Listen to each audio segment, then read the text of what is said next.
hilarious. You see that one over there? I do, Riley. It's a bluebird. You know, this time of year when the weather's nice, there's nothing better than getting out here relaxing and doing some birding. I agree, and that's what we do at Wild Birds Unlimited. Help you connect with your feathered friends in your backyard. Get ready to win big with the Birding Basics giveaway, sponsored by Wild Birds Unlimited Augusta. Enter weekly for a chance to win exclusive birdwatching gear and a grand prize gift card. Scan the flow code on your screen or visit our store to register. Elevate your birdwatching experience with Wild Birds Unlimited Augusta. Trust meteorologist Chris Still for your first alert. Tonight, the breaking and historic news. President Biden says he will not seek a second term, ending his campaign and endorsing Vice President Kamala Harris for the nomination. What led to this decision? Be running in November. His decision came in crowning pressure from many in his party after this last month's disastrous debate performance. Natalie Brand is at the White House with the latest.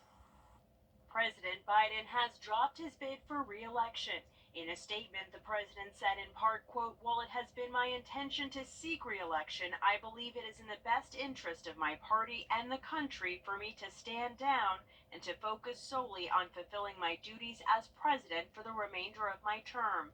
His change of heart comes 1 month ahead of the Democratic National Convention in Chicago. Jamie Harrison is the chair of the DNC. I am emotional about the president's decision, because this president, Joe Biden, has been a transformational president. He's been a great leader. He's a good man, a decent man, who has done so much for this nation, but so much to see us as people, to value us, to fight for us.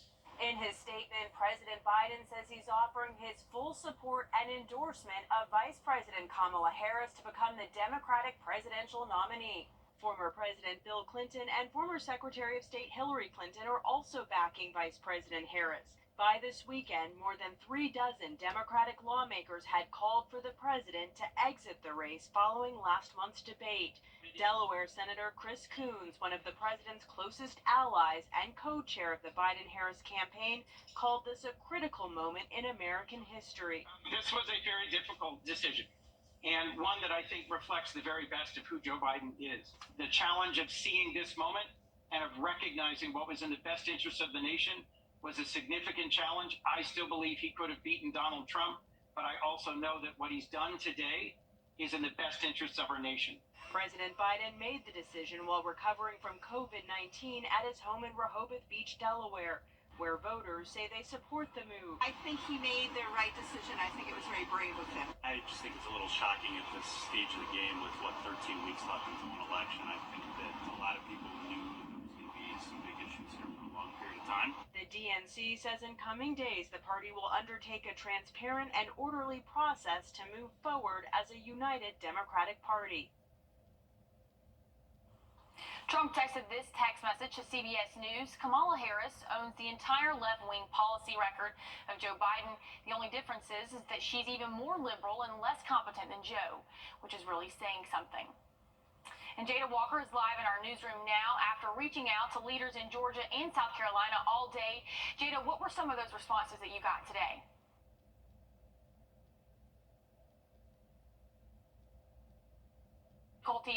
Sorry about that, but Biden's decision is being felt here at home. On the Georgia side, it's especially important because Georgia's expected to play a huge role in this year's election. John Ossoff, Georgia senator, thanked President Biden and endorsed Vice President Harris in a statement saying, quote, "Kamala Harris is prepared, ready to win, and has my full support."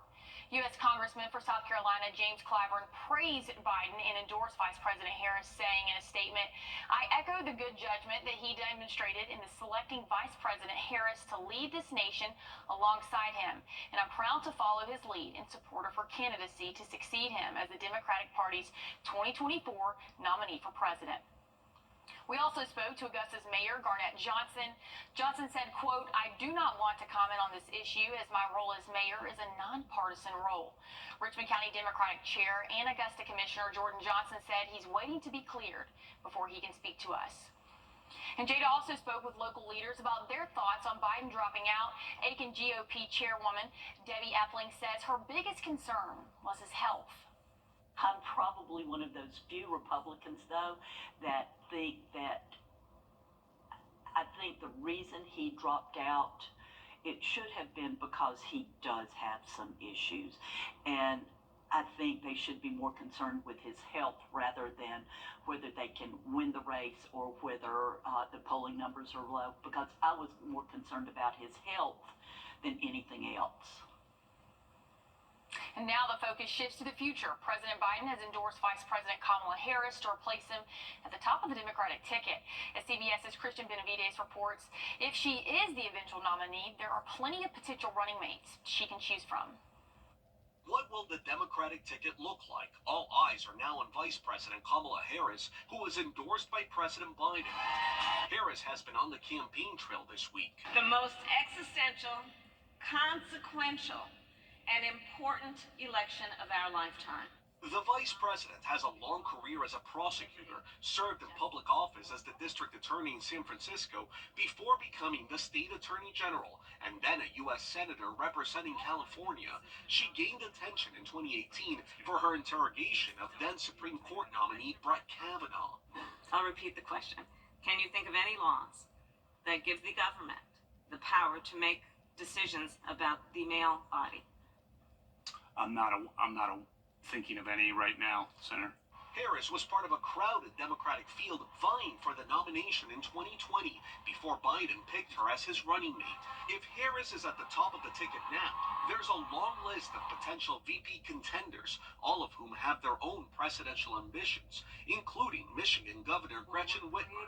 If she's chosen, it would be the first all-female presidential ticket. California Governor Gavin Newsom, Pennsylvania Governor Josh Shapiro, and Transportation Secretary Pete Buttigieg are also possible contenders. It's not yet clear if all of President Biden's delegates will line up behind Harris. CBS News polling shows while she measures up stronger than Biden against former President Donald Trump, she still trails him, and some Democrats would prefer an open primary process during the convention. Christian Benavides, CBS News. The Democratic National Convention begins August 19th, and in his endorsement, Biden wrote that picking Harris as his VP was the best decision he's ever made, and that he's offered his full support and endorsement. And now we're taking things over to First Alert meteorologist Mikhail Harding. Mikhail, it was kind of, it was blue skies today, now it's gray a little bit, so kind of tell us what we're expecting for the start of a new week. Definitely seeing rainfall chances once again for today, and Good stuff. More changes are coming to college entrance exams. The head of the ACT says major changes are starting next spring. Starting in 2025, the test is shrinking from 3 hours to 2 hours, and the price to take the test is also reducing. The science section will become optional, and the CEO of the ACT says the goal is to let students focus more on their strengths by giving them more time to answer each question. But that's not all. College Board announced earlier this year that the SAT will be digital and an hour shorter. Along with the splitting the math and reading sections, wait times for students to know their results will take less time, and they'll only be a couple of days instead of a few weeks. And it's been a busy day of news, but the weather never stops either. So now we're tossing things back over to First Alert meteorologist Mikhail Harding. And Mikhail, what can we expect? We'll start off with those weather headlines, and we are talking about the continuation Of Ernest Hemingway fans are celebrating what would have been his 125th birthday today. We hear from the fans in Florida after the break.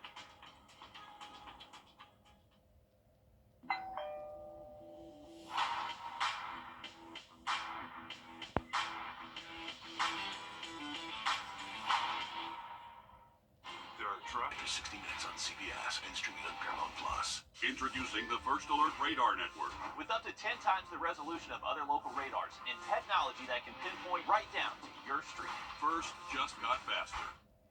First Alert Radar. Powered by Jim Hudson Automotive Group. Another top story this weekend, the continuing issues as businesses and airlines struggle to recover after the global computer outages that started Friday. The outage came from a cybersecurity company, CrowdStrike, and it's being blamed on bad sensor configuration updates. Airlines felt a heavy impact with more than 980 flights being canceled, but for those in Atlanta, the wait is only getting worse. 2 different airports. slept on 2 different airport floors. It just seems like no one really cares about us. We're sleeping on the floors, there's kids sleeping on the floors, and no one's done anything about it. Yesterday, there were flight departures and arrival issues at Augusta Regional Airport. Hospitals were also impacted, along with some banks, as customers were unable to access their money. And as the outages continue, some criminals are already using it as an opportunity to scam users. Reed Binion reports. Don't rely on inbound calls. Don't rely on emails and all the things which are known by scam artists to Former Homeland Security National Cybersecurity Director Amit Yoran raising the red flag about cybercriminals already capitalizing on the chaos from Friday's massive global tech outage.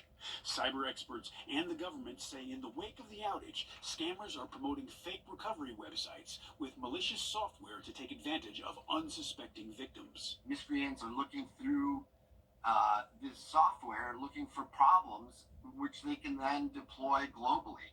Even as restorations continue across multiple industries, the fallout from Friday's global outage persisted into the weekend. Thousands of flights had been canceled or delayed Saturday, with more than 600 of those cancellations coming from Delta alone. Many passengers still waiting after more than a day.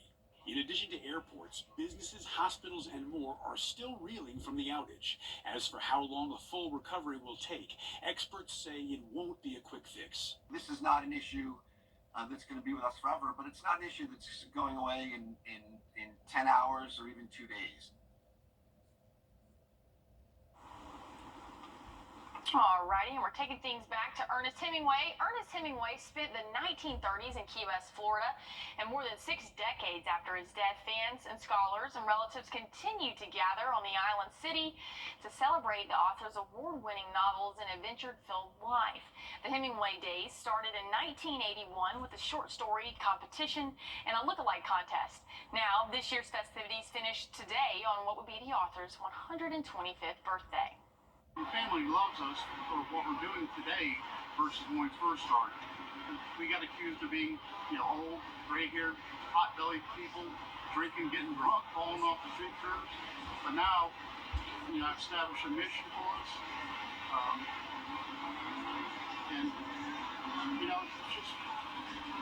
It's hard to explain this experience. The Hemingway Days Festival started as a promotional stunt for Sloppy Joe's Bar, one of Hemingway's favorite hangouts. And coming up after the break, Alyssa Lyons is in our studio with your sports update. We'll be right back. Of course, Brands Marches prices.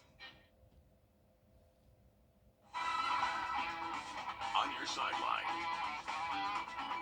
Well, that went faster than expected. Another Peach Jam down. This week gave us the best in play, especially in the finale. The Oakland Soldiers and Knight Riders Elite met on the hardwood to dish it out in front of a packed house.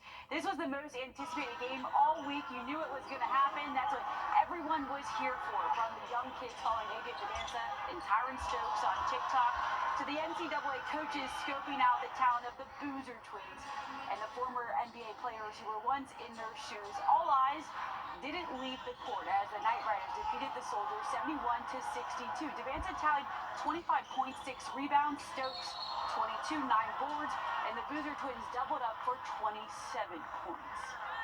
2 months after winning at Valhalla, Xander Schauffele is a major champion once again, winning the 152nd Open Championship. He was the sole golfer holding the claret jug after posting a 6 under 65, a perfect mirror of his final round in the PGA Championship. He called his back nine the hardest holes he's ever played, yet Schauffele mastered them. 4 birdies and no bogeys. He's now 1 step closer to earning that career Grand Slam. 2 down, 2 more to go. I sat down with my dad when I was maybe 15 and 16, and we started to really hash out some goals and dreams of what I'd like to do. I was on the couch with my dad a lot watching, other guys win majors and win big tournaments. And my dad and I, we've definitely talked about this. We've watched that walk up 18 pretty much every year until I've played in the Open. And it's definitely something that, we've both dreamt of. If you don't see yourself doing it, you're never going to do it. Words to Live by. Schauffele is the sixth golfer to win his first two majors in the same year. He's also the sixth to win the PGA Championship and the Open in the same year. Rory was the last to do it 10 years ago. Tiger has done it twice. Pico? Really glad to see him winning, Alyssa. I like him as a golfer. Not a big golf fan, but that's one of the golfers I tend to watch, so good for him. Definitely looking at the radar, though, becoming a little bit more active here locally. We have a lot of rainfall that's been kind of around us, starting to get into the area in the way of a flood advisory up there around Clarks Hill Lake, and also a special weather statement for basically that same line of storms. Just some heavy rainfall with that, possibly some gusty winds, and also looking at some strikes of lightning as well, so just be careful if you are up there around the lake area. Looking at some rainfall impacting some of our southern counties right now, between Emmanuel to Screven County, also Barnwell County. We have a light shower there around the Williston area. But looking ahead, temperatures are going to be above or below average, going through this week, not above average. So it's going to be a little bit of a cooler feel, still very humid, so heat index values in the mid to upper 90s, close to 100 even for our southern counties, if not a little bit over some days. But rain chances, as you can see, do stay elevated, so keep the rain gear with you if you have any outdoor plans during the afternoon and evenings this week. Stick around, don't go anywhere. The news continues. More news, weather, and sports all new tonight on News 12 at 11 o'clock. See you then.